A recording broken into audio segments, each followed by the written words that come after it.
Buenos días. Bueno, continuando con la clase de ayer, algo muy importante en la clínica de los pacientes con COVID es la pérdida del olfato o disminución del olfato, o sea, la anosmia o hipopnea. Después de 3 a 4 días, eh, el paciente presenta fiebre, disnea y hace una insuficiencia respiratoria hipoxémica. Incluso algunos pacientes presentan una neumonía sin haber tenido estos síntomas anteriores.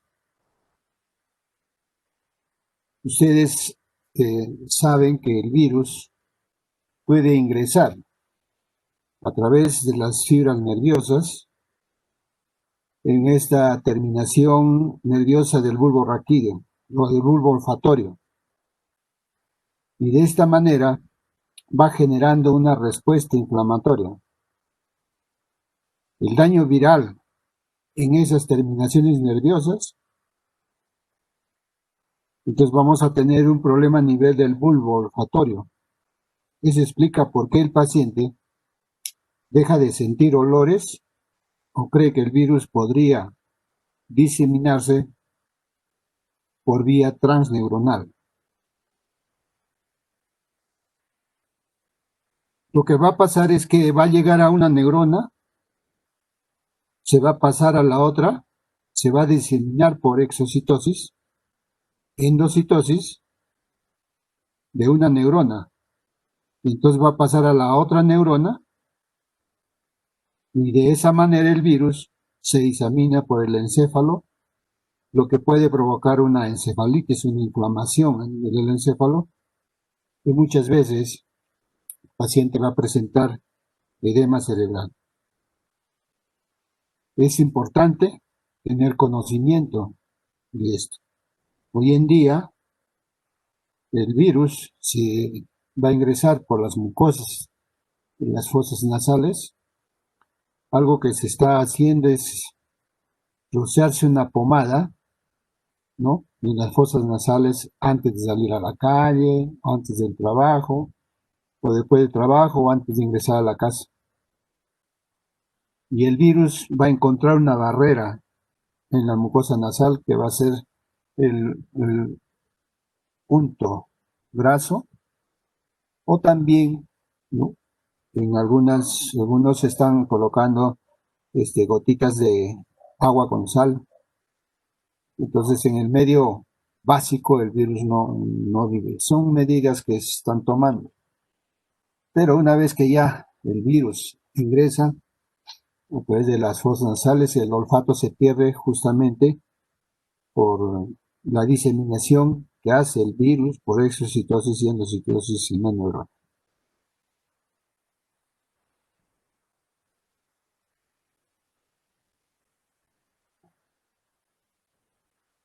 En algunos casos puede llegar incluso después al centro respiratorio, en el bulbo raquídeo. Y una vez que ingresa al bulbo raquídeo, donde encontramos el centro respiratorio, el centro amnéstico neumotáxico, el centro de la protuberancia, vamos a decir el centro amnéstico neumotáxico, y va a generar una respuesta como una insuficiencia respiratoria. Y seguidamente podemos ver cómo en el bulbo raquídeo, ¿no?, vamos a tener un colapso cardiovascular. Por este mecanismo, muchos virus muchas veces entra por una vía neuronal, y algunas creen que el virus tiene un neurotropismo, generando de esta forma la insuficiencia respiratoria, el colapso vascular, el problema renal y en fin, ¿no?, pero principalmente a nivel cardiovascular y pulmonar. Hay algunos casos que se presentan sin insuficiencia respiratoria, sin neumonía. Y entonces, ¿cuál es la importancia clínica? En que si un paciente viene con anosmia, es lógico que la clínica de la anosmia muchas veces se utiliza corticoides para tratamiento de la anosmia. Eso no puede darse ese tratamiento. Si sospechamos de COVID, inmediatamente debemos aislar al paciente y debemos dar tratamiento para el COVID.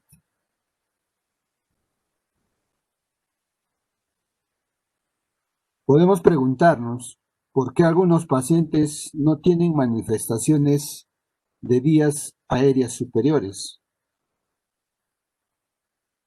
Por ejemplo, cuando tienen neumonía, la rinitis, la faringitis. Esto podría ocurrir porque el principal blanco, como ven en la gráfica de estos virus, son los neumocitos tipo 1, tipo 2. Entonces, en el epitelio de la vía respiratoria superior no tiene receptores ECA2. Entonces, el virus no tiene cómo entrar a esta célula. Otros autores, en algunas revistas, creen que los virus entran a esta célula por los receptores, algunos receptores todavía no está claro. La importancia de esto es doble. Por un lado, el paciente COVID se va a presentar con un cuadro de neumonía grave, después presenta una disfunción multiorgánica, sin tener síntomas de vías aéreas, especialmente las superiores, como un resfriado. Esto nos aclara muchas veces, hoy en día, por qué los pacientes llegan a una insuficiencia respiratoria grave sin haber presentado cuadro clínico, generalmente los asintomáticos. Por eso es importante lo que les decía ayer, hacer un estudio de prevalencia de la enfermedad impuno para tomar medidas adecuadas, medidas certeras para el tratamiento del COVID. Por otro lado, o dicho de otra forma, en estos pacientes que se sospecha, no debemos descartar el COVID. Si el paciente no tiene una clínica de vías respiratorias altas o presenta una rinitis o una secreción nasal. En el alveolo, el epitelio capilar también en la base de su endotelio, se ha visto que en el síndrome de distrés respiratorio vamos a tipificar el síndrome respiratorio, disfunción respiratoria primario, cuando la lesión fundamental es el epitelio alveolar. El parénquima alveolar vamos a considerarlo como síndrome de distrés respiratorio primario. ¿Cuándo lo vamos a considerar secundario? Cuando el endotelio vascular está tomado. Y ahí donde se produce alteraciones. Lo que se ha visto en el COVID, en un estado temprano, leve o moderado de la enfermedad, también se ha visto en un estado severo de la enfermedad. En el estado temprano, alteraciones de las células de los macrófagos, hay una inflamación. A esa inflamación hay una activación de las células T, pero sin mayor destrucción de las mismas. Va a haber una interacción con el virus SARS-CoV-2, entonces hay una respuesta, que si hay una respuesta buena, vamos a ver que se autolimita las manifestaciones leves o tempranas. Pero si en otro caso no es controlada, puede generar activación local. Va a haber activación de otras células, va a haber liberaciones de factor de la inflamación. En este factor de la inflamación, como saben ustedes, hay una liberación de citoquinas, interleuquinas, y todo esto actúa directamente sobre la pared o el epitelio a nivel alveolar. Entonces se empieza a acumular material inflamatorio, se empieza a generar engrosamiento de las membranas y a la larga desaparece el surfactante que favorece el colapso alveolar. Entonces va a considerarse un estado severo de inflamación. Entonces este paciente va a estar más días en un estado agudo para pasar a un estado crónico. En el cuadro también vemos que aparecen fibroblastos y materiales de fibrina, que esto nos va a llevar a una fibrosis. Este cuadro, ya en un estado calamitoso, con mediadores inflamatorios,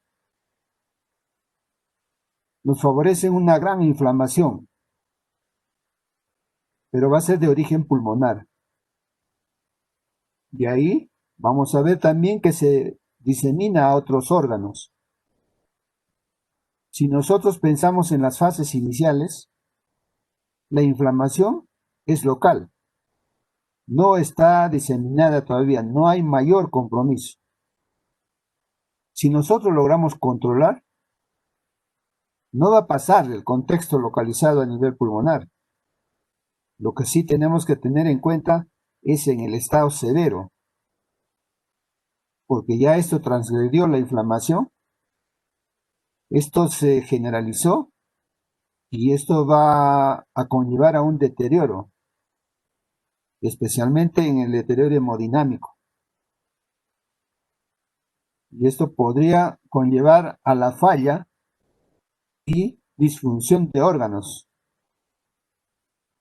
Entonces es un poco la diferencia de la afectación leve y severa, una afectación temprana y la tardía. Esto va a depender de la respuesta inmunológica del paciente. Dicho esto, se asocia,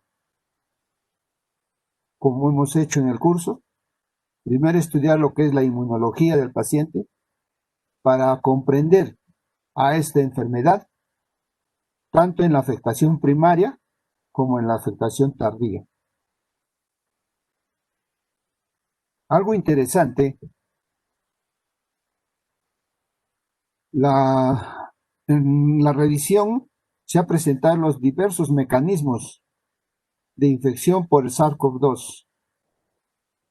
Se ha hecho revisiones de revistas donde se estudia la inmunopatogénesis del SARS-CoV-2 o COVID-19.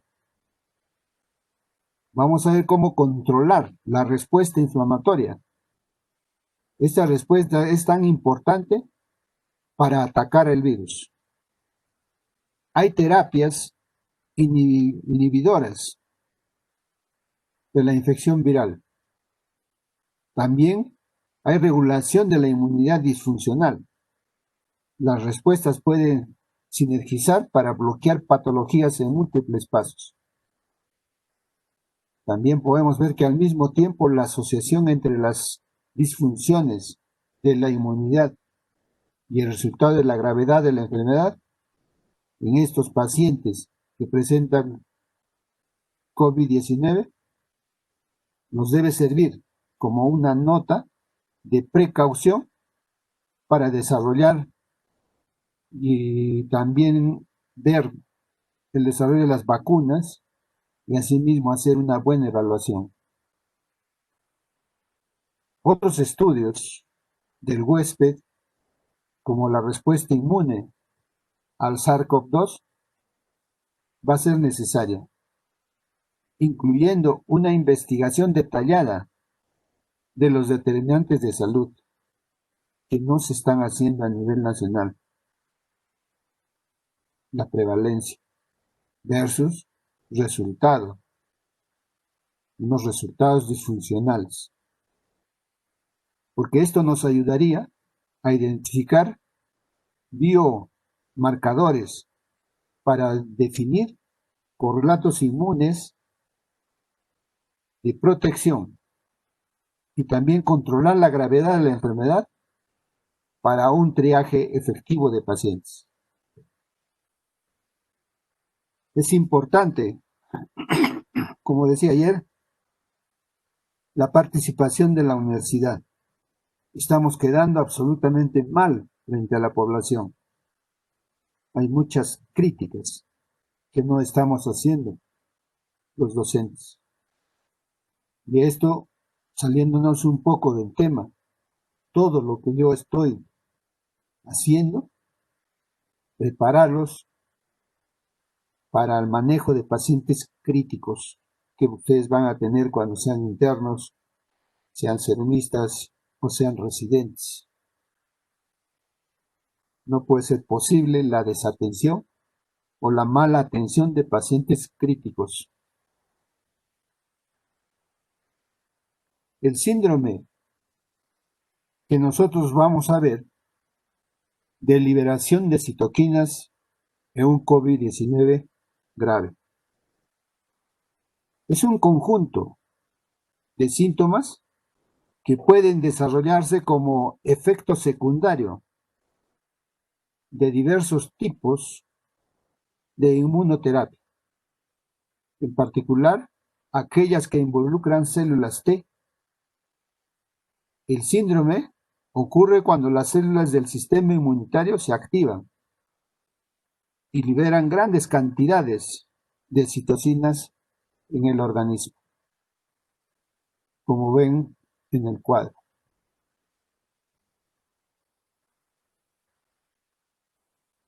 Y entonces hablamos de títulos de virus. Y entonces las respuestas inflamatorias de citocinas y quimiosinas posteriores se relacionan con la alta tasa de morbilidad y mortalidad. Eso se ha observado. Y todos los estudios apuntan durante la infección del virus COVID, esos virus patógenos. La experiencia nos habla del tratamiento del SARS y del MERS. Estamos hablando del 2002. Y hablamos en ese sentido de la carga viral. Y no podemos entender hasta el momento las protecciones de cargas virales. Y entonces hablamos de las primeras intervenciones en las primeras etapas de la enfermedad. Lo que debemos hacer para el control de las respuestas inflamatorias a través de inmunomoduladores antes de que se desencadene prácticamente toda la infección y la cascada de citoquinas. Pueden ser medidas efectivas para mejorar el pronóstico de la infección del COVID-19.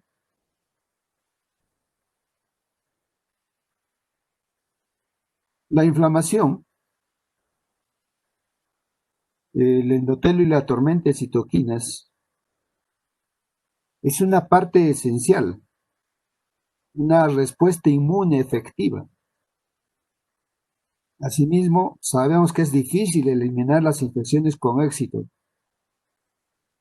La respuesta inflamatoria comienza con un reconocimiento inicial de los patógenos, un reconocimiento desde el inicio del virus. Luego, los patógenos median el reclutamiento de células inmunes, lo que elimina los patógenos y finalmente conducen a la reparación de tejidos y la restauración de la homeostasis. Siempre yo hablo de homeostasis, con un equilibrio del medio interno. Sin embargo, debo aclarar que el SARS-CoV-2 induce respuestas excesivas y prolongadas de citoquinas, respuestas prolongadas de quimiosinas, como hemos visto en algunos pacientes afectados, conocida como la tormenta de citoquinas.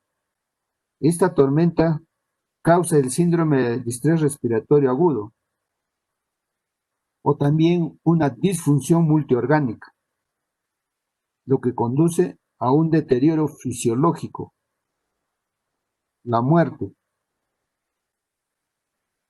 por lo que nosotros tenemos que ver el control oportuno de las tormentas de citoquinas en su etapa inicial a través de medios como inmunomoduladores. Podemos agregar también los antagonistas de citocinas, así como la reducción de la inflamación de células inflamatorias pulmonares. Esto es la clave para mejorar la tasa de éxito en el tratamiento y reducir la tasa de mortalidad de pacientes con COVID-19. Asimismo, la patogénesis y el tratamiento de la tormenta de citoquinas es muy importante comprender y saber cuándo es moderado, severo, ¿no? Entonces, en esas dos condiciones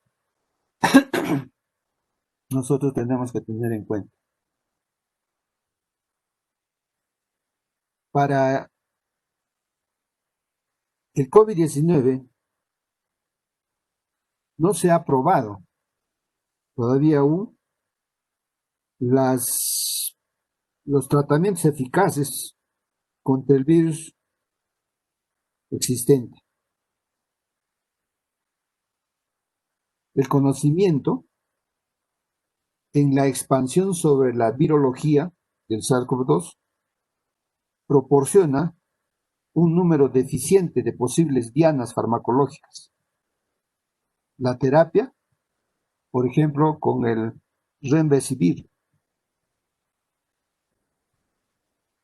que ustedes ven en el cuadro, tiene una potente acción in vitro en el SARS-CoV-2, pero no es de uso urgente en fármaco para ver su farmacocinética o farmacodinámica. La administración aprobada y actualmente se está probando en liadas aleatorizadas en curso. Asimismo, el soltamivir, ¿no?, tenga influencia, y también los corticoides, que no se recomiendan actualmente, porque la evidencia clínica actual no admite inhibidores de enzimas convertidoras de angiotensina y bloqueadores de receptores de angiotensina en pacientes con COVID-19.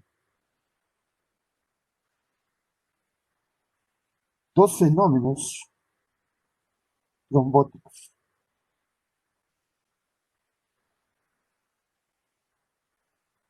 La respuesta trombótica asociada al COVID-19. En la fisiopatología de la respuesta trombótica asociada al COVID, nos preguntamos por qué decimos inmune. Hay una proliferación incontrolada de las células T.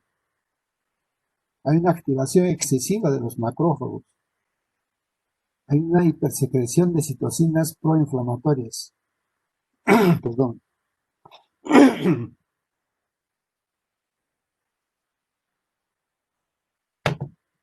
Interleucinas, interleucina 1, 6 interferones, el interferón alfa y beta, también el factor de necrosis tumoral, factores especialmente el alfa. Todas estas alteraciones fueron descritas por muchos estudios en muchos pacientes con formas graves de infecciones con COVID-19, por lo que podemos entender que el diagnóstico precoz es imprescindible para disminuir la mortalidad. Hemos visto también que los parámetros del laboratorio considerados a la hiperferritinemia, que ya lo habíamos visto anteriormente en farmacología, es el mejor indicador de la presencia de esta respuesta inmune exagerada. Entonces vamos a sugerir su medición en todos los pacientes correspondientes, pacientes que COVID-19. Y entonces nos preguntamos por qué es trombótica. Es porque acompaña a la respuesta macrofágica descontrolada. Se encuentra en estos pacientes una activación patológica de la trombina, observándose múltiples episodios trombóticos que van desde la isquemia periférica, tromboembolismo pulmonar y hasta la coagulación intravascular diseminada. Muchas veces cometemos los errores, unos errores garrafales. Si nosotros entendemos que decir trombosis, la trombosis solo se previene, no se trata. Existen fármacos en la actualidad, pero que no lo tenemos a la mano. Entonces, muchas veces asociamos, ¿no?, antitrombóticos, que no es el caso para el COVID-19. Entonces, tener mucho cuidado en utilizar los fármacos. O también, erróneamente, se usan los anticoagulantes. Estas complicaciones que nosotros vemos fueron la causa de muerte en muchos de estos pacientes con COVID-19. Y cuando hablamos de trombosis, en el laboratorio hablamos reconocer el estado trombofílico. Y eso ustedes ya conocen, el dímero D, cuando este dímero D está elevado. Por lo cual, podemos ver y sugerir su medición en todos los pacientes correspondientes a este estado trombótico. Y esto está propuesto en las guías por el Ministerio de Salud.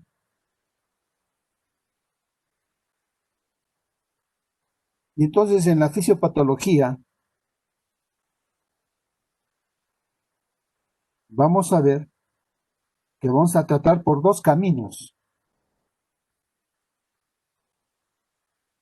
Vamos a ver primero el estado inmunológico y el estado trombótico.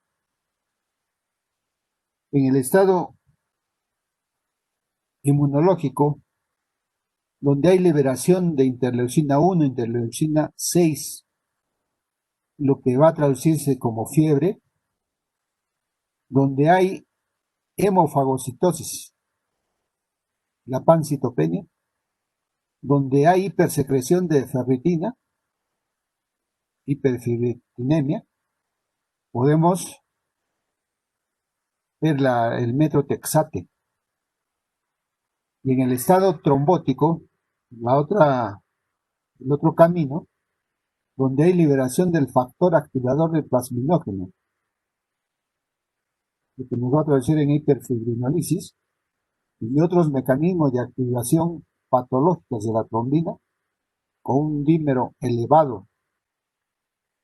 Este dímero D, podemos utilizar la enoxaparina.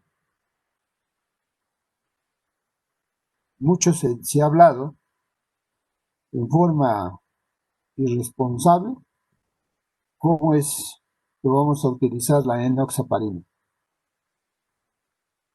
sin hacer previos estudios. Ojalá se tome en cuenta para el tratamiento. Recientemente, la Sociedad de Cardiología Española, el tratamiento del anticoagulante oral previo, ¿no? Visto la antivitamina K, el acetocoagular y la warfarina. Hemos visto también la dabigatran, fármacos anti-EXA, o sea, en la cadena, ¿no? Del factor de EXA, ¿no? La poxadaban, la rivaroxaban y el loxaban. Asimismo, el inicio en las dosis anticoagulantes, heparinas de bajo peso molecular. Por lo tanto, al alta, el reinicio de anticoagulación oral. Alta con tratamiento COVID. Reinicio, ¿no? Y mantener la heparina de bajo peso a dosis anticoagulante hasta que un NR menos de 2 o mayor de 2.5, ¿no? En prótesis valvular.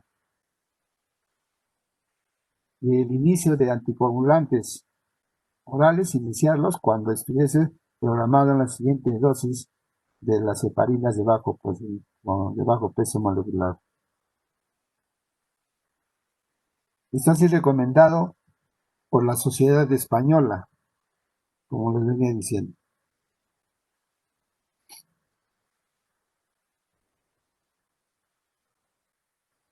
El tratamiento, ya en sí, yendo más que todo a este tratamiento de la pandemia, representa la mayor crisis mundial de salud pública.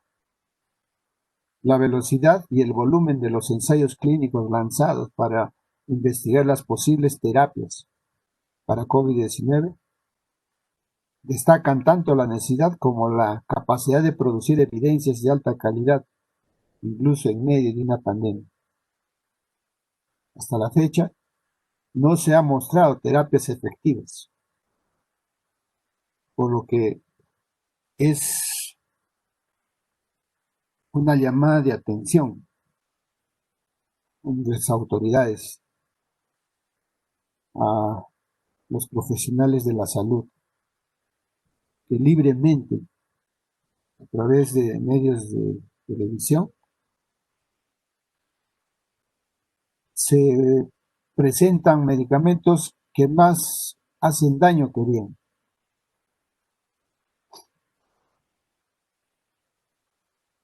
Acá tenemos un esquema fisiopatogénico del SARS-CoV-2 en una respuesta de terapia múltiple. Las fases o estadios 1 en la infección precoz va a ser una fase de respuesta viral, ¿sí?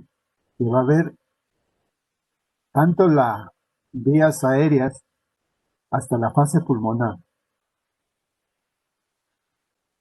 Entonces nosotros vamos hasta el estadio 3, la fase de hiperinflamación, respuesta inflamatoria. Y miren, todos estos cuadros va a terminar en una fase de respuesta inmune. Cuando llegamos a la fase 3, al final, vamos a tener una claudicación. Y entonces en la fase del estadio 1, en la fase 1 de respuesta viral, o sea, en la replicación de los virus, podemos utilizar antivirales. En la fase 2, podemos utilizar antiinflamatorios y en la fase 3 terapias de sostén antiinflamatorios. En las terapias potenciales es considerar el remdesivir la cloroquina, hidroxicloroquina con interrogantes, y también se está propendiendo a la transfusión de plasma de un paciente que haya tenido COVID convaleciente.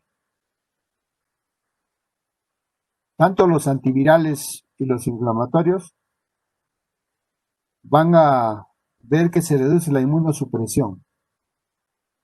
Los corticoides, la inmunoglobulina, los inhibidores de la interleucina 6 y los inhibidores 2, ARA2. Pues nosotros tenemos un esquema fisiopatológico, pero no podemos regirnos a este esquema.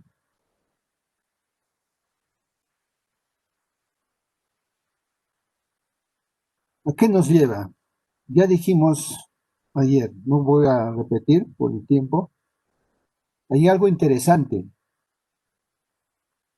¿no? Cuando nosotros vemos en los posibles enfoques terapéuticos contra SARS-CoV-2, anticuerpos contra la proteína espiga, o spike, inhibidores de la proteasa contra la serina proteasa, MPRS. Esto puede prevenir la escisión de la proteína espiga, el spike, que es necesaria para la fusión viral. La memoria específica del virus, las células T, CD8, las citotoxinas, debido a una vacunación prueba infección, pueden diferenciarse en células efectoras. Y en un nuevo método de tratamiento que se dirige a los síntomas de la tormenta de citoquinas, la sangre de pacientes con la enfermedad por coronavirus. Se menciona que estos pacientes deben ser hasta los 15 días después de haber padecido la enfermedad.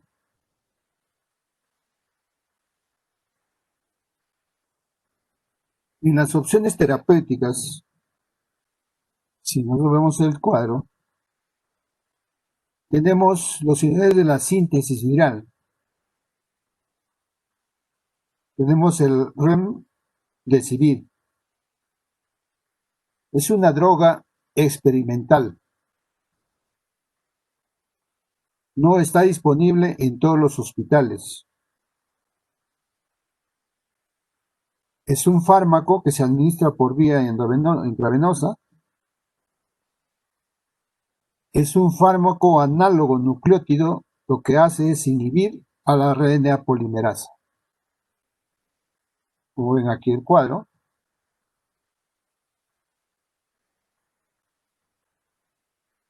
Este análogo nucleótido se incorpora a la cadena del ARN y finaliza precozmente en la síntesis del mismo.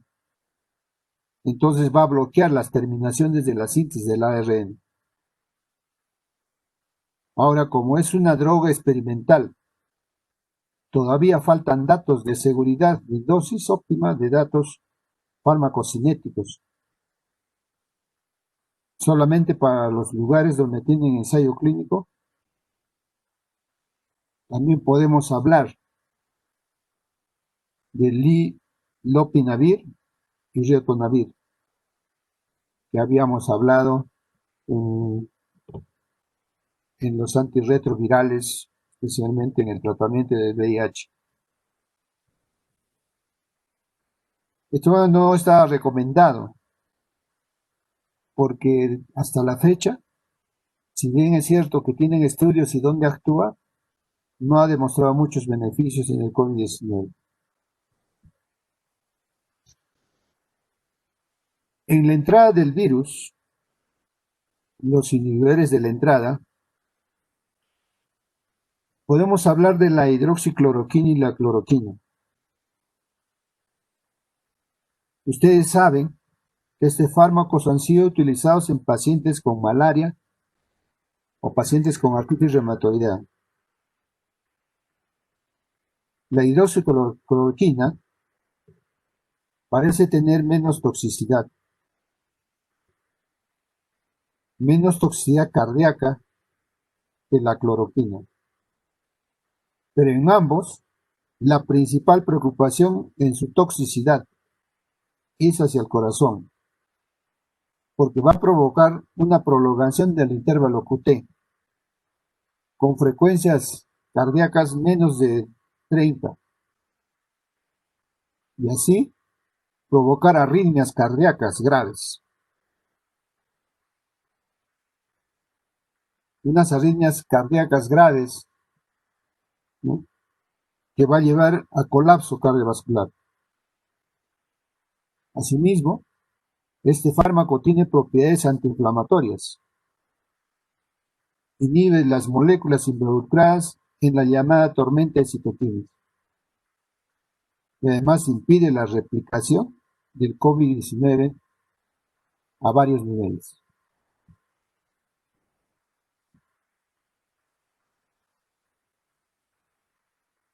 Dentro de los inmunomoduladores tenemos varios, como lo dijimos anteriormente, pero todos están en fase experimental, están en fase de extrapolación. Los corticoides, cuando los utilizamos, las dosis deben ser utilizadas en el shock refractario, en el síndrome de estrés respiratorio. ¿Qué va a pasar si el paciente tiene linfohistiocytosis, una linfohistiocytosis fagocítica, una hipercitoquinemia, ¿no?, que es fulminante? Entonces vamos a pensar que cómo nos vamos a dar cuenta de esto y cómo vamos a manejar, cuáles son las recomendaciones en adultos y en niños. Los adultos, los corticoides en el COVID-19 no están recomendados en forma general. En estudios previos, en pacientes con SARS o MERS 2002, incluso en la gripe, han demostrado que no tienen efectos beneficiosos. Incluso se ha retrasado el aclaramiento del virus. Esto se puede valorar en casos de síndrome de distrés respiratorio, en casos de shock séptico, encefalitis, en el síndrome hemofagocítico y cuando exista un broncoespasmo franco con sibilancias. En el paciente pediátrico, los corticoides sistémicos no están recomendados de forma general. Tenemos que valorar de forma individual. Se puede valorar en casos de síndrome de distrés, shock séptico, encefalitis, síndrome fagocítico y cuando existe un broncoespasmo franco con sibilancias. Las dosis, especialmente con la metilprednisolona intravenosa, de 1 a 2 miligramos por kilo por día durante 3 a 5 días en los niños, dexametasona 7 a 15 minutos cada 24 horas intravenoso por 3 días. Entonces cabe mencionar, como hemos hablado de los corticoides, es importante destacar cómo es el mecanismo de acción y los efectos adversos de la dexametasona. En el COVID-19, en la fase 3, cuando se presentan más de 7 días desde el inicio de los síntomas, los marcadores inflamatorios T, PCR y el dímero D. Asimismo, la ferritina, la LDH y la ausencia de infecciones bacterianas concomitantes. Asimismo, también el sangrado gastrointestinal, la hipertensión refractaria, especialmente en pacientes predispuestos, hipertensos, y pacientes que estén recibiendo inmunosupresores. En el momento actual, no se recomienda el uso de corticoides sistémicos para el tratamiento del paciente con infecciones graves del COVID-19. Hay una excepción que está indicado por otro motivo, en los procesos de exacerbación del asma o de la enfermedad pulmonar obstructiva o en casos de shock séptico. Ya hemos visto, los pacientes que presentan esta sintomatología, ¿no? Al darse el tratamiento común, no fallecido. Tiene que hacerse tras una valoración individualizada de los beneficios y riesgos de estos pacientes COVID que padecen de estas patologías. La OPS, en la evaluación de las organizaciones, ¿no?, los corticoides, lo que ha recomendado en la Sociedad Americana, ¿no?, en pacientes con síndrome de estrés respiratorio que están en ventilación mecánica, se sugiere su uso por sobre no usar. Y también en la coagulación diseminada, evitar debido a la posibilidad de prolongar la replicación viral, como sucede en pacientes con MERS-CoV. Indicaciones: exacerbación crónica de la enfermedad pulmonar obstructiva crónica o en casos de un shock séptico. En resumen, tenemos que ver.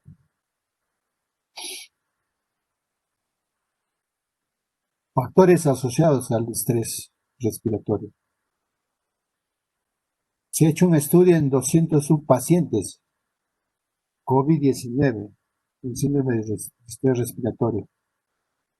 Entre los pacientes de los que se recibieron tratamiento con metilprednisolona, vemos que se murieron 23 de 50, o sea, un 46% de pacientes. Mientras que de los que no recibieron tratamiento con metilprednisolona, murieron 21 de 34, 61 puntos.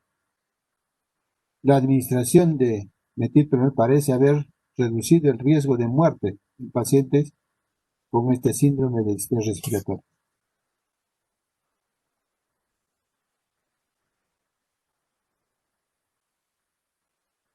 Acá podemos mencionar otros fármacos, otras terapéuticas, como por ejemplo el tocilizumab. El tocilizumab, como ven en la membrana celular, es un bloqueador de los receptores de la interleucina 6, en la parte central hacia arriba. Esto nosotros necesitamos dosar la interleucina 6 principalmente para la recolección de datos epidemiológicos en los ensayos clínicos en donde se utiliza, o también podemos hacer extrapolación.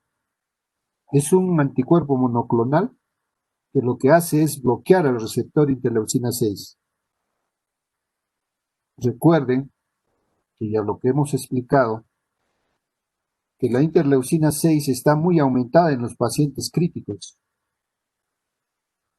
Por tanto, si no tenemos tocilizumab, podemos utilizar otros fármacos inhibidores de la interleucina 6. Tenemos el sadilumab. Por ejemplo, tenemos otras drogas también que bloquean a la interleucina 6, como por ejemplo el anakinra. Es una que bloquea la interleucina 1, y hay muchas, como vemos en el cuadro.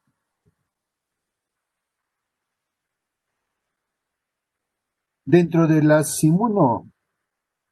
tratamiento con inmunomoduladores, también tenemos al plasma fresco de pacientes que se curaron del COVID-19.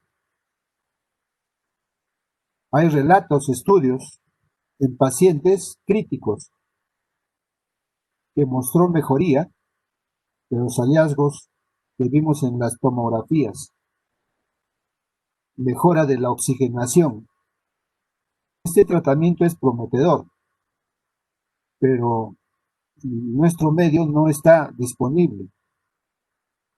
Asimismo, en el Perú no está disponible. Es complejo de fabricar porque necesitamos un número alto de pacientes para poder utilizarlo. Algunos estudios sugieren utilizar el plasma fresco de pacientes que tuvieron SARS-CoV-1 en el 2002, pero todavía no está muy claro. Aquí tenemos también la inmunoglobulina intravenosa, la inmunoglobulina hiperinmune, que podrían tener un efecto inmunomodulador, o también la inmunoglobulina de pacientes que tuvieron COVID. Tenemos otras drogas, como los inhibidores de la JAK2 experimental. También existen otros como la ivermectina, metosuximida o también la vitamina C. Hablando de vitamina C, muchos pacientes se colocan frascos que las dosis son excesivas. ¿Qué es el plasma covalente? Los sobrevivientes del COVID-19 donan sangre tras pasar la enfermedad, del que solo vamos a extraer el plasma, y en ese plasma haber anticuerpos, agua y proteínas. El plasma se somete a un proceso de análisis clínicos que permiten demostrar que está libre de agentes infecciosos. En pacientes en estado grave o crítico, recibe 200 a 400 mililitros de plasma por vía intravenosa. Entonces es grande la cantidad de pacientes, porque el extracto de plasma es mínimo. Y por último, tras transfundirse la primera dosis, se espera su reacción y un día después se le aplica una segunda dosis.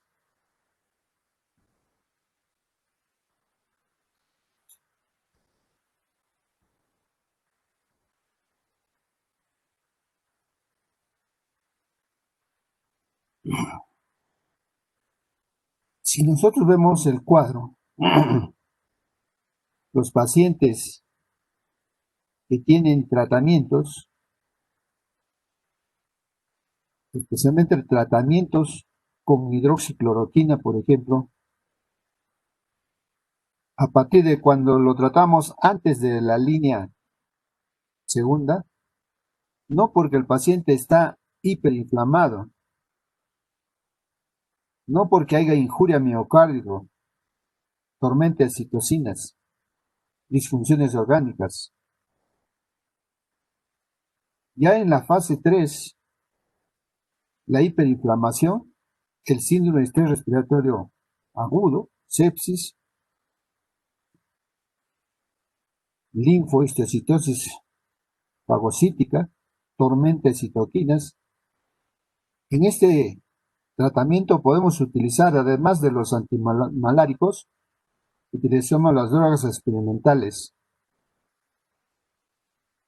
tocilizumab, inmunoglobulina hiperinmune intravenosa. Podemos utilizar también el plasma fresco que hemos mencionado de pacientes curados. Lo principal de estos pacientes con este síndrome de estrés respiratorio, sepsis, disfunción multiorgánica,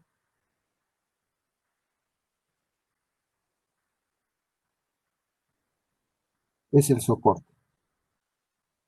El oseltamivir para la gripe por influenza, no para el COVID en pacientes de riesgo. Solo es para el alivio de los síntomas. Podemos utilizar el paracetamol.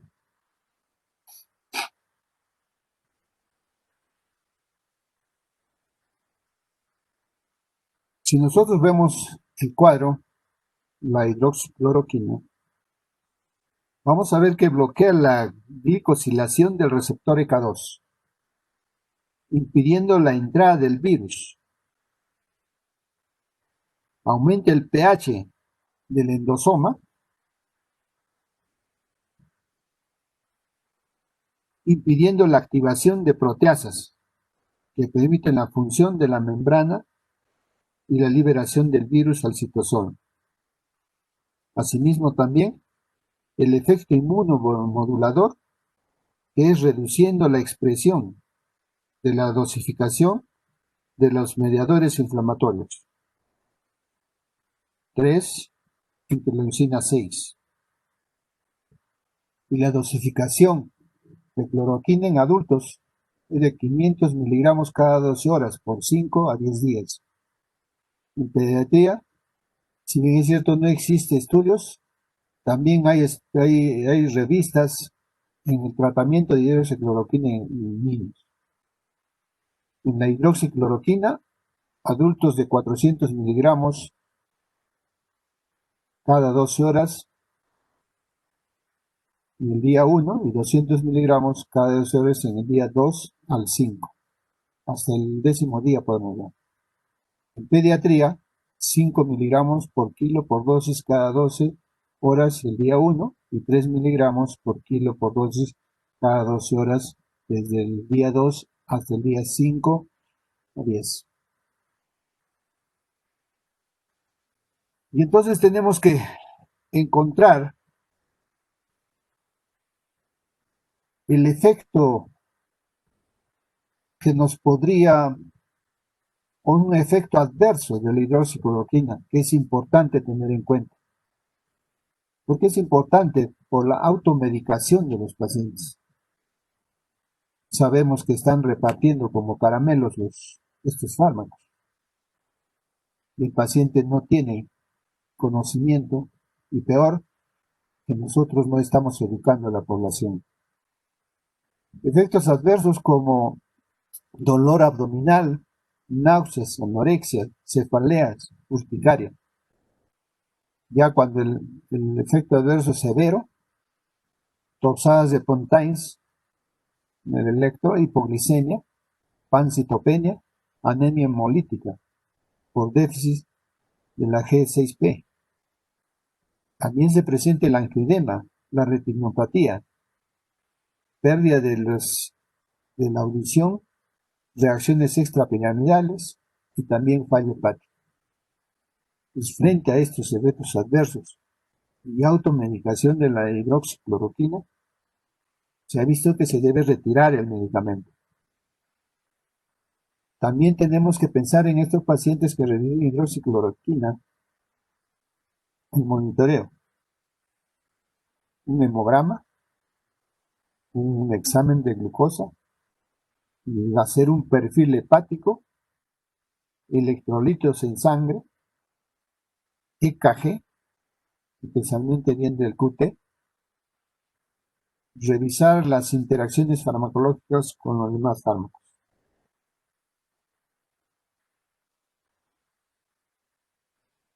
Estudios clínicos han hecho esta tabla de la hidroxicloroquina en pacientes de COVID-19. Ya lo van a revisar, especialmente el tratamiento y la dosificación de cada uno de ellos.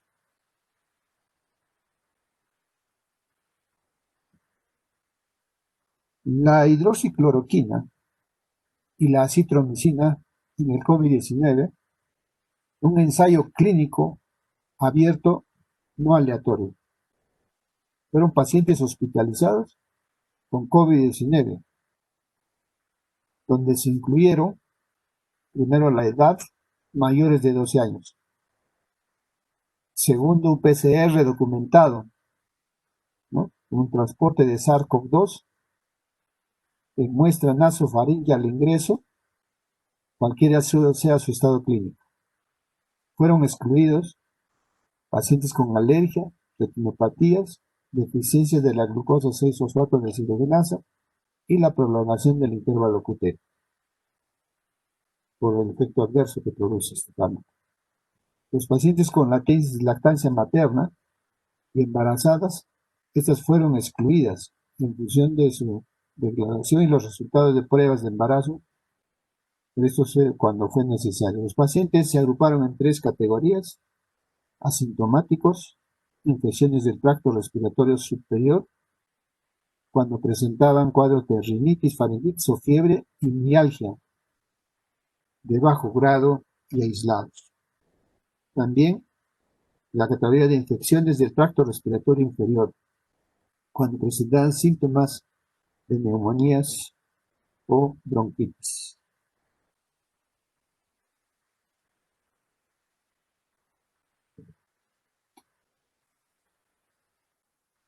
Vamos a hacer una ligera revisión, ya que hoy en día se está utilizando la ivermectina en el COVID-19. Sabemos que es un fármaco antiparasitario. Es un fármaco de amplio espectro. Tiene un beneficio en el tratamiento antiparasitario tanto en animales como en seres humanos. Se ha hecho estudios in vitro en experimentos en las placas Petri. También tiene un efecto antiviral en modelos experimentales. En esas placas de Petri, la ivermectina se mostró eficaz para diferentes tipos de virus, como por ejemplo el virus de la influenza, el VIH, el dengue, el Western Nile. Ahora se cree, por modelos experimentales, que estudia la parte fisiopatológica y genética del COVID, que podría controlar las infecciones del SARS-CoV-1, aquella que se llevó a cabo en el 2002, y ahora el SARS-CoV-2. Tiene casi el 80% de similaridad genética con el virus del 2002. Y se cree que la ivermectina juega un papel importante. La ivermectina juega un papel en el control de su replicación y en el control de su infección, ¿no? Es por eso que se hizo el experimento. Y si nosotros vemos el cuadro en las antivirales, el Zika, el influenza, el virus, el Western Nile, el virus PRRS, Newcastle, ¿no? ¿Sabes? La chikungunya, el HIV, el virus yellow fever, sí, virus del dengue, y así. Pero lo importante, lo que ven acá es, ¿no? La, el alfa y el beta, ¿no? Cuando está en el citoplasma, el INPE1 y el INPE alfa 1 y beta 1, ¿no? Como es que al ingresar al núcleo se separa, y entonces va a actuar sobre la proteasa del coronavirus.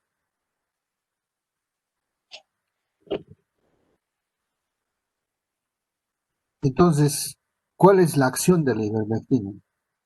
¿Cuál es el mecanismo antiviral?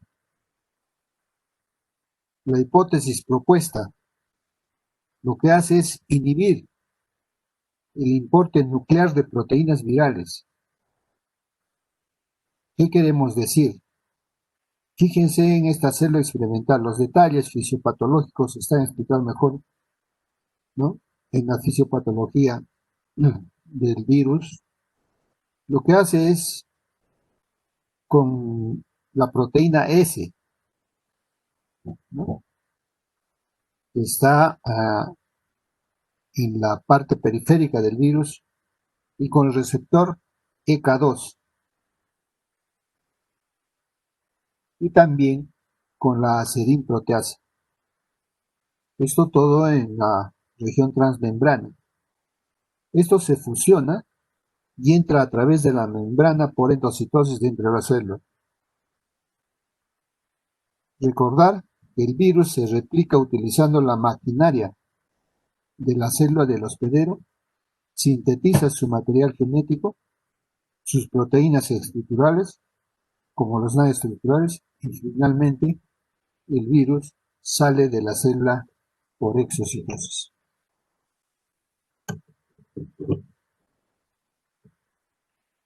Otros antivirales, el lopinavir y el ritonavir, inhiben la proteasa 3CL del SARS-CoV-2, impidiendo la formación de proteínas no estructurales necesarias para el ensamblaje viral. El ensamblaje que se lleva a nivel de la membrana. El ritonavir, que ya lo hemos dicho y lo hemos estudiado en las clases anteriores, va a inhibir el metabolismo del lopinavir CYP3A, aumentando la concentración plasmática. No se han realizado ensayos de medicamentos antivirales en niños de COVID-19, por lo que no se recomienda el uso de antivirales en niños. Este es un cuadro donde vemos estos fármacos, ¿no? Se han utilizado en diferentes sitios que hemos mencionado. La ivermectina, mientras está ocurriendo la replicación viral, la célula se estresa, sufre un efecto citoplasmático y empieza a haber una cascada de mediadores inflamatorios que van a intentar destruir al virus. Y en ese momento el virus va a tratar de defenderse de la acción viral del organismo en la célula. Vamos a ver cómo ocurre a nivel intracelular para entender cómo actúa la ivermectina. Cómo ocurre a nivel intracelular esta lucha entre la célula hospedera y el virus. Y esto es algo que encontraron en los estudios, algo interesante. La célula expresada comienza a liberar interleucinas, un montón de proinflamatorios, que lo que hace es estimular a otras células vecinas, como por ejemplo a los fibroblastos, las células endoteliales, los macrófagos. A su vez, estas células van a llevar una serie de interleucinas que van a atraer a las células NK.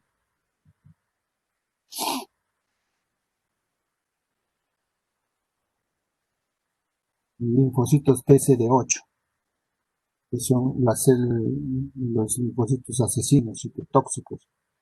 Pero resulta, resumiendo, se empieza a liberar una serie de interleucinas que nos interesa. Hoy son los interferones 1 dentro. Tenemos el alfa y el beta. ¿Qué es lo que hacen estos interferones?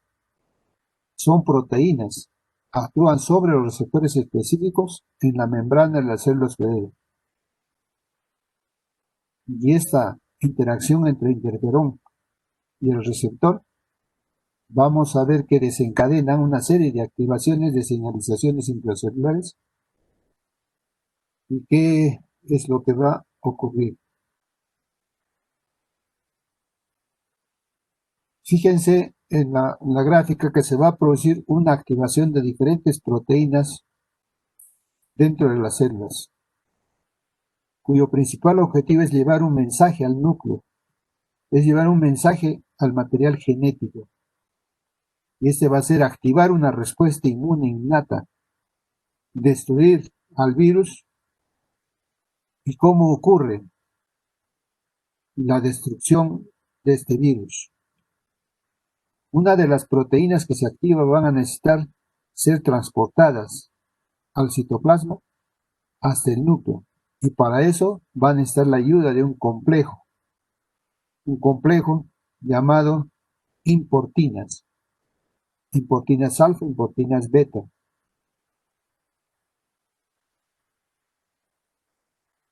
Este complejo está formado por dos subunidades. Como ven en el cuadro, hacia el centro, un poco a la izquierda, están unidas entre subunidad alfa y beta. Cuando ellas actúan, a través de los poros del núcleo, actúan como si fueran un portero, que tienen la llave para abrir un complejo de los poros nucleares. Ellos van a unirse a la proteína activada por el interferón, y esta proteína tiene un mensaje que le lleva al núcleo. De esa manera va a unir, va a facilitar el pasaje de estas proteínas hacia el núcleo, y dentro del núcleo se va a separar las unidades alfa y beta, dejando libre a la proteína para que pueda actuar sobre el núcleo y estimular la respuesta antiviral. Este es el objetivo, y el virus, en una respuesta de defensa antiviral, una respuesta inmune innata, ¿sí?, también va a ocupar las importinas. Y esto es una similaridad en diferentes tipos de virus ARN, como el influenza, el dengue, el HIV, Western Nile. También se cree que el SARS-CoV-1 del 2002, se cree que el virus del COVID-19 también podría estar en esta relación.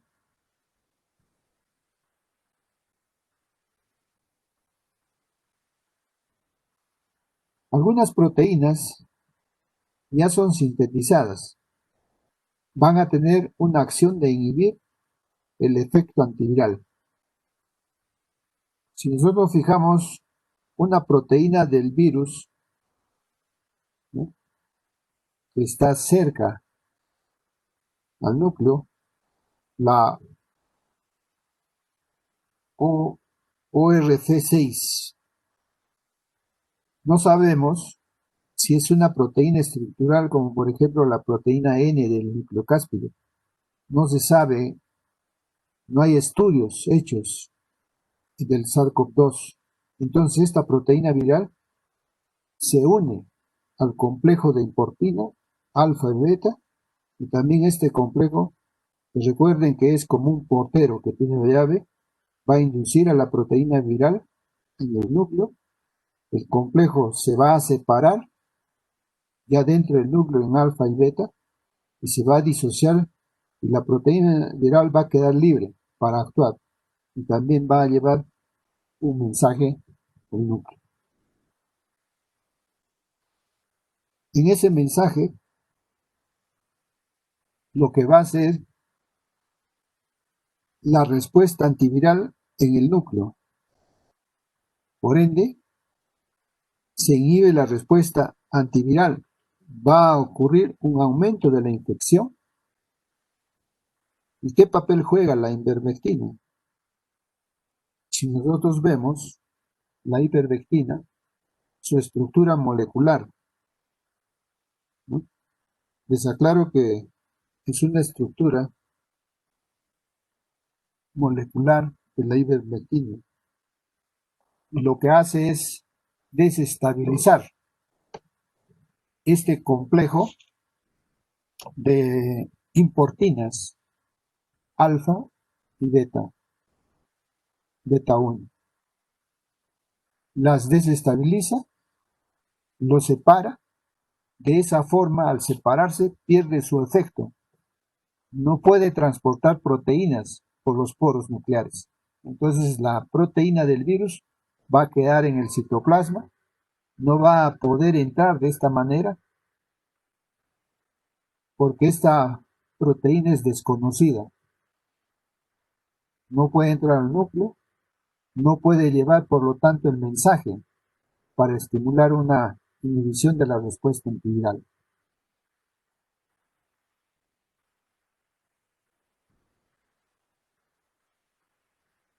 Dicho de otra forma, lo que hace la ivermectina es disminuir la infección.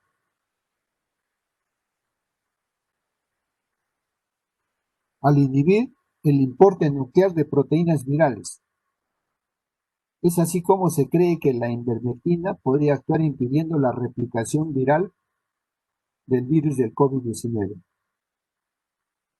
Ahora vemos que tiene un papel con el SARS-CoV-2. El 3 de abril fue publicado un artículo científico que lo que hizo es lo siguiente. Este artículo científico tomó unas placas de Petri, eh, sembró los virus y puso tabletas de ivermectina. Y a las 48 horas se vio que disminuye en 5.000 la carga viral. Se hacen los estudios de PCR, ¿no?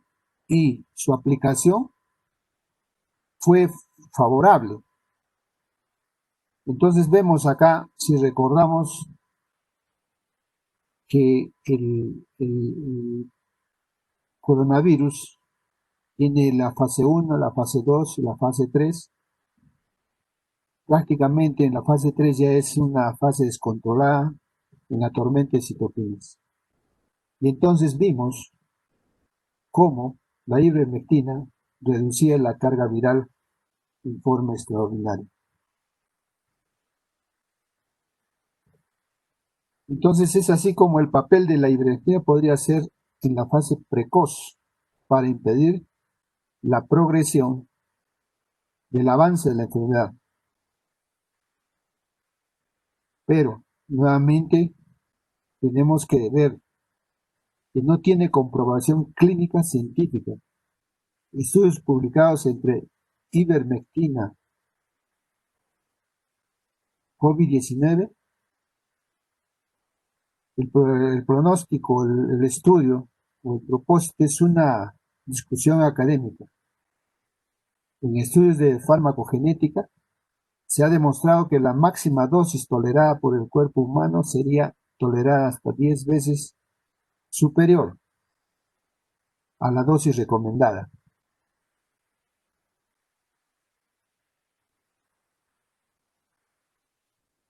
Incluso en estas dosis, 10 veces superiores a lo aprobado, nos quedamos muy por debajo de estas concentraciones para alcanzar. Incluso se necesita una dosis 17 veces superior a la máxima tolerada. No hay evidencia para el tratamiento del COVID-19 en una de sus fases. Y esto es importante para evitar el daño. Entonces tenemos en la fase 1, en la fase 2, en la fase 3, en la viral replicación, el uso de la ivermectina en la primera fase. Y allí tienen un cuadro, ¿no? Estudiando prácticamente la sintomatología clínica, el tratamiento aprobado y las terapias potenciales. Los efectos adversos.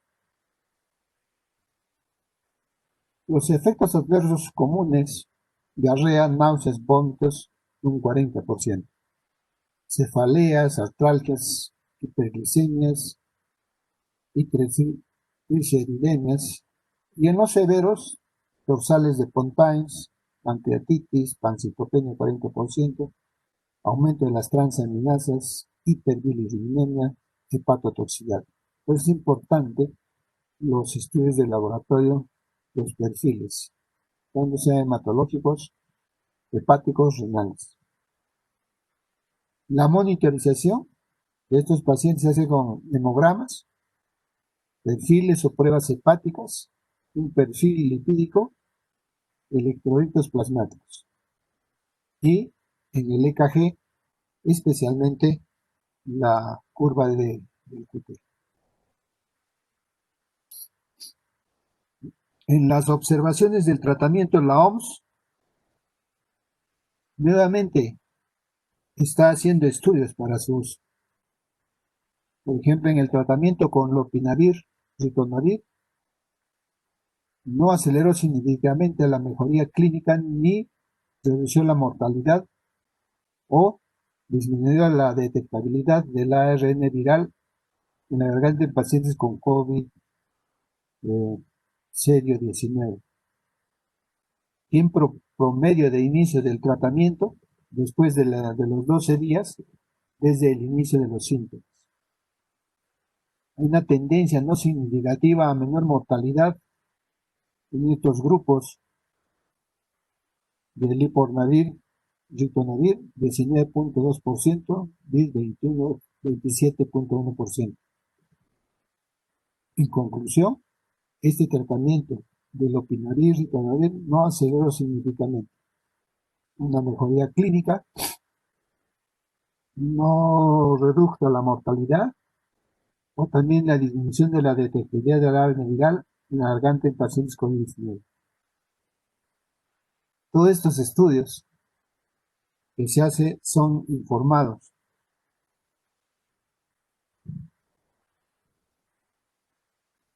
En pacientes pediátricos, las evidencias es insuficiente para ofrecer algunas recomendaciones sobre el uso rutinario de estos fármacos. Actualmente, no hay evidencias hasta la fecha de que la hidroxicloroquina se deba usar en enfermedades leves, ni que reduciría las enfermedades graves o la mortalidad. Podemos sugerir que el tratamiento de la hidroxicloroquina sea un medicamento recomendado en adultos con COVID-19. En los niños, se ha visto que es poco probable que tenga un beneficio clínicamente significativo cuando se administra de forma rutinaria, pero se está utilizando actualmente, pero debe considerarse, ¿no?, para que estos pacientes no puedan considerarse raros en casos de ingreso a una UCI, la unidad de cuidados intensivos pediátricos. El mecanismo de acción y criterios de utilización son anticuerpos monoclonales antagonistas de los receptores interleucina 6 solubles de la membrana. La hidroxicloroquina ha sido utilizada en el tratamiento de artritis reumatoidea, la enfermedad de Crohn, síndromes de liberación de citoquinas inducido por células T. En COVID-19 se plantea como tratamiento en pacientes que presenten evidencias de curar con procesos de tormenta de citoquinas. El tocilizumab.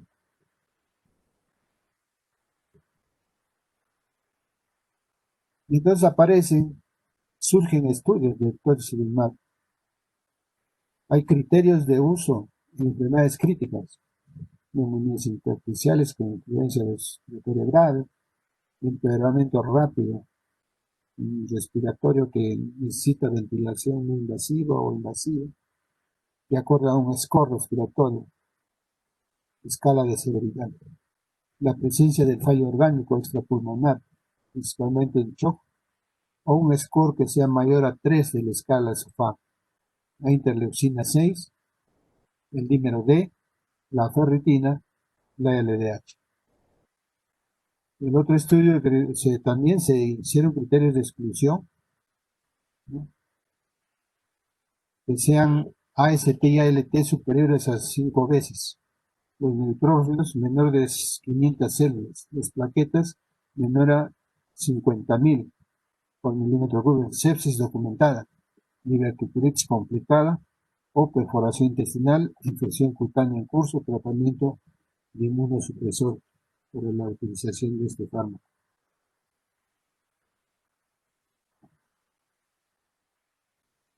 Así también se ha hecho otros estudios.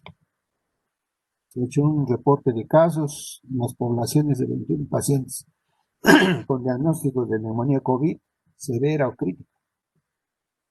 Y se dio el tratamiento de 4 a 8 miligramos por kilo por dosis. En la vía intravenosa 400 miligramos. Segunda dosis, si persiste sintomatología, a las 12 horas. Y se hace el estudio para cuidados estándar. ¿Cuál fue el resultado? La mejoría clínica fue en el 91% de los casos. Aquí disminuyó la fiebre en el primer día y el 75% disminuyó la necesidad de oxígeno suplementario. Y también en el PCR, ¿no?, una disminución en pacientes, pero también esto no reportan reacciones adversas medicamentos. Por lo tanto, la evidencia disponible no permite establecer eficacia y seguridad en el tratamiento de COVID-19. Tenemos que evaluar casos o casos 20 RCT en curso en Italia, en Francia, en Estados Unidos, donde se hizo estos estudios. La dosificación, ¿no?, y la liberación de citoquinas, vamos a ver en adultos, de 4 a 8 miligramos por kilo por dosis, en dosis fijas, en forma intravenosa 400 miligramos en menores de 80 kilos, de 80 a 150 kilos 600 miligramos por día en intravenosa. Asimismo, se puede repetir esta dosis si persiste la sintomatología de 8 a 12 horas persistente, fiebre, empeoramiento famoso. En pediatría es lo más importante, las dos derivadas del CRC por CAR-T, utilizado en pacientes mayores de 2 años, menos de 30 kilos, 12 miligramos por kilo por dosis, y mayores de 30 kilos, 8 miligramos por kilo. En pediatría también siempre monitorizar un perfil hepático principalmente y hemogramas, y descartar infecciones activas como PCR, PCT y temperatura. El Remdesivir. El Remdesivir, antiviral, que es un mecanismo y acción, es un profármaco análogo de la adenosina. Este fármaco lo hemos visto en la clase de antivirales, tratamientos del ébola. Se une de forma selectiva a la RNA polimerasa y actúa como un terminador de la cadena, impidiendo la replicación del RNA a nivel inmune. El Remdesivir y sus dosis 200 miligramos intravenosos y luego 100 miligramos intravenosos por día, de 2 a 10 días. Infundido en 30 a 60 minutos si es por vía intravenosa. En pediatría, 5 miligramos por kilo intravenoso por día en el primer día, luego de 2,5 por kilo por día en segundo al 10º día. Y la infusión puede hacerse de 30 a 60 minutos. No sé si tenemos Remdesivir en nuestro medio, en el Perú, pero al parecer no existe en Latinoamérica. Evidencias: la actividad demostrada en estudios in vitro, ¿no? Se hizo 10 ensayos clínicos en forma clínica trial, evaluando su efecto en el tratamiento del COVID-19. Esto se hizo en distintas etapas de la enfermedad. Y entonces lo que estamos mencionando, se hizo el primer reporte. En Remdesivir se hace una comparación en el uso pediátrico con COVID-19, casos graves. Los resultados: se tomó una población de 53 pacientes por COVID-19 confirmados con PCR. 22 de Estados Unidos, 22 en Europa, Canadá y 9 en Japón. Al inicio del estudio, 30 pacientes, que era el 57%, estaban recibiendo ventilación mecánica y 4 pacientes, el 8%, recibieron oxígeno por membrana extracorpórea. La intervención: recibieron un ciclo de Remdesivir de 10 días, que consistía de 200 miligramos administrados por vía intravenosa en el día 1 y seguidos de 100 miligramos diarios durante los 9 días restantes del tratamiento. Acá vemos que es sin comparador, o sea, no estamos comparando, los tres resultados fueron de 68%. Lo que muestra una mejoría en la necesidad de oxígeno y terapia el día 18. 60% reportan reacciones adversas medicamentosas y 23% son severas. Y un total de 25 pacientes, es que el 47% fueron dados de alta y fallecieron 7 pacientes, un 13%. La mortalidad fue de 18%, 6 de 34 pacientes, y los pacientes que recibieron ventilación mecánica invasiva, y 5 pacientes, uno de 19 pacientes, entre aquellos que no recibieron ventilación invasiva. Y el 60% reportaron reacciones adversas medicamentosas y el 23% eran severas. Esta comparación se hace en pacientes pediátricos.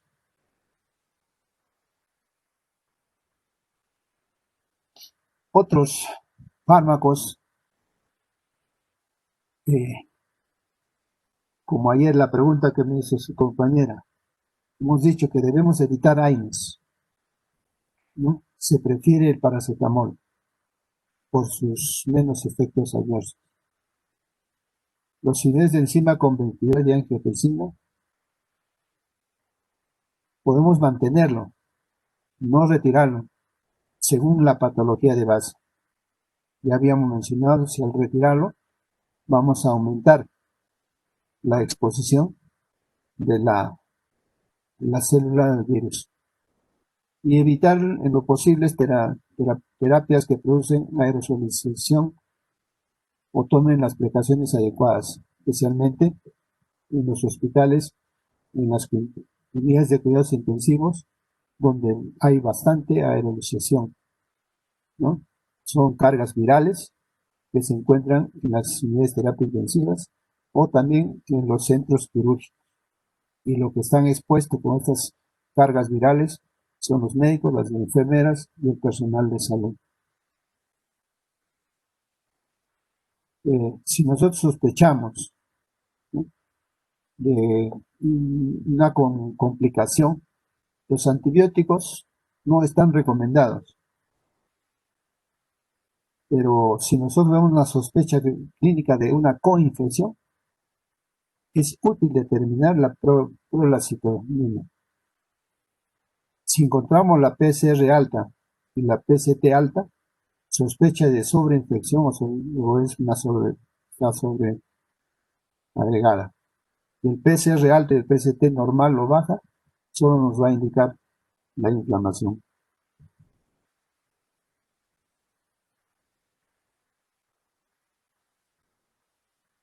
Las terapias del coronavirus infección. Hay una descripción detallada. En el ensayo clínico aleatorizado se compara el plasma convaleciente con la mejor terapia disponible para el tratamiento de pacientes gravemente enfermos y críticos del COVID-19. Estos pacientes serán aleatorizados electrónicamente, 2-1, plasma o disbat, de forma de doble ciego. Los pacientes con infecciones confirmadas con PCR de SARS-CoV-2, con infiltrados pulmonares e hipoxemia, serán examinados e invitados a participar en estos estudios. Los resultados primarios serán la mortalidad temprana por todas las causas y los secundarios incluirán todas las causas de mortalidad hospitalaria durante la ventilación mecánica y la estancia hospitalaria. Tiempo hasta una presión alveolar de oxígeno mayor a 200, con progresión de infiltrados pulmonares, y también títulos de anticuerpos, tiempos de detección de PCR negativos. En la actualidad, podemos mencionar la infinidad de fármacos que se están usando. En el COVID-19, si ustedes ven la relación, podemos mencionar que no se recomiendan antibióticos para tratar los casos de COVID-19 sin sospechas de coinfección bacteriana. Los primeros estudios en China encontraron que la tasa de infección bacteriana secundaria es baja. Sin embargo, cuando hay evidencias de una infección secundaria, se deben administrar antibióticos apropiados, pero de manera preventiva. No podemos esperar los resultados de la prueba confirmatoria. En segundo lugar, para la sepsis, podemos tratar con una cefalosporina de cuarta y tercera generación, como cefotaxina, 50 miligramos por kilo, dosis de cada 6 horas hasta un máximo de 2 gramos dosis o 8 gramos por día. O también podemos utilizar ceftriaxona intravenosa, 75 miligramos por kilo, dosis de cada 12 a 24 horas hasta un máximo de 4 gramos por día, con la adición de vancomicina intravenosa, 15 miligramos por kilo por dosis cada 6 horas, hasta un máximo de 50 miligramos por dosis. Para la enfermedad grave. Y en tercer lugar, para la neumonía, el tratamiento de primera línea para pacientes con enfermedades leves o moderadas incluye la ampicilina intravenosa, 50 miligramos por kilo por dosis cada 6 horas, hasta un máximo de 3 gramos por dosis. También la amoxicilina oral, 80-90 miligramos por kilo por día, divididas en 2 a 3 veces al día durante 10 días, hasta un máximo de 4 gramos por día. Y en cuarto lugar, cuando un paciente, especialmente un paciente pediátrico, tiene una alergia mediada por inmunoglobulina confirmada o ha experimentado efectos secundarios graves por el uso de penicilinas y cefalosporina, luego puedes consultar a un especialista en enfermedades infecciosas. Es importante tener conocimiento de todos lo que hemos mencionado, porque a la fecha no tenemos cómo afirmar un protocolo de tratamiento. Los fármacos que estamos utilizando a la fecha, como hemos visto, la mayoría tienen complicaciones o reacciones adversas medicamentosas graves. Y peor aún, cuando a la población se le ha dado en forma indiscriminada, sin responsabilidad. Es lógico y es trabajo de ustedes hacer el trabajo multiplicador, el trabajo que deben hacer en sus familias, en sus amigos, ¿no? ¿Por qué no decirlo? A sus otros compañeros, para que se use adecuadamente el tratamiento para el COVID-19. Comprendo, hasta yo estoy un poco aturdido, hemos hablado de tantas cosas, porque esta clase, este tema, se podría dar en unas 5 o 6 clases como se hizo en tratamiento farmacológico COVID-19 en el Colegio Médico del Perú. Ahí pueden ingresar a las páginas del Colegio Médico del Perú, COVID-19, ¿no? Ahí encuentran todo lo que es tratamientos, todo lo que es fisiología, fisiopatología del COVID-19. Muchísimas gracias. Ya desayunar en prácticas, creo. Sí, doctor. Doctor, una pregunta. Sí. Una consulta, doctor. A ver. Acerca de la citromicina, ¿qué papel juega en este contexto del COVID-19? No sé si algo breve, doctor. Sí, hemos dicho que la citromicina, han visto estudios que tienen que ver con la entrada del virus hacia la célula, porque altera prácticamente la estructura de la membrana celular. Eso lo habíamos hablado en farmacología de antibióticos, de la citromicina y la formación de la pared celular en las proteínas. Por lo tanto, puede ser, no está comprobado, no está comprobado. Pero también la citromicina en las coinfecciones. Es preferible utilizar cefalosporinas de tercera y cuarta generación o también las ampicilinas.